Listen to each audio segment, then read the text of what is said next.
सुबह के वक्त लोग दरवाजा खोलते हैं, बाहर निकाल देते हैं। वो सारा दिन बकरियां इधर उधर फिर के शाम को घर में आ जाती हैं, उनको फिर शाम को अंदर बांध दिया जाता है। यही सिस्टम होता है ना कुछ घरों में।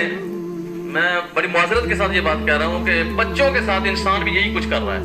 सुबह के टाइम दरवाजा खोल दिया, बच्चे बाहर चले गए, सड़कों में फिर रहे हैं, आवारागर्दी कर रहे हैं, ये वो सारा कुछ कर रहे हैं, कोई परवाह ही नहीं है उनको।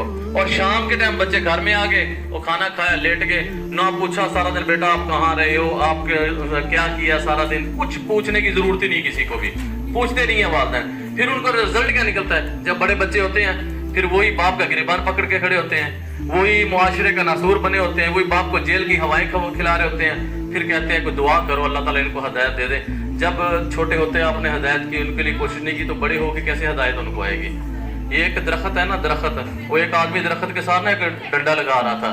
पूछा उससे भी, ये दरख्त छोटा पौधा है, इसके साथ डंडा क्यों लगा रहा है? वो कह रहा है इसलिए लगा रहा हूँ कि ये सीधा रहे, अगर मैं डंडा नहीं लगाऊंगा तो ये टेढ़ा हो जाएगा। मैंने कहा टेढ़ा हो जाएगा फिर क्या, ये बड़ा नहीं होगा?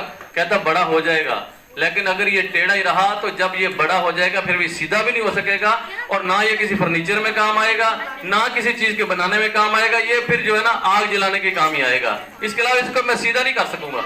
ये बच्चों की मिसाल भी सेम ऐसे ही है, ये बच्चे भी सेम ऐसे ही हैं। अगर इनको हमने बचपन में इनके ऊपर हमने तवज्जो दे ली तो ये बच्चे बड़े होकर हमारे लिए फायदेमंद हो जाएंगे। वगरना अगर आज हमने तवज्जो नहीं दी, एक बाप को कहा जाता है कि आज रिजल्ट है, आपने, वो कहता जी मेरे पास टाइम नहीं है जी। अच्छा तेरे बच्चे के लिए टाइम नहीं है? ये उस्ताद फारिग है जो अपनी जेब से पैसे लगा के नमाज ला रहा है, सारा को ला रहा है, बच्चे तेरे पैदा किए हुए हैं और फिक्र उस्ताद को तुझे फिक्र ही नहीं है। कितने अफसोस की बात नहीं चाहिए। तो ये है ना, हर 2 दिन बाद, 4 दिन बाद, हफ्ते बाद, 15 दिन बाद उस्ताद को मिले, उस्ताद को पूछे भाई सच बताए बच्चे में किस चीज की कमी है, किस चीज की इसको जरूरत है।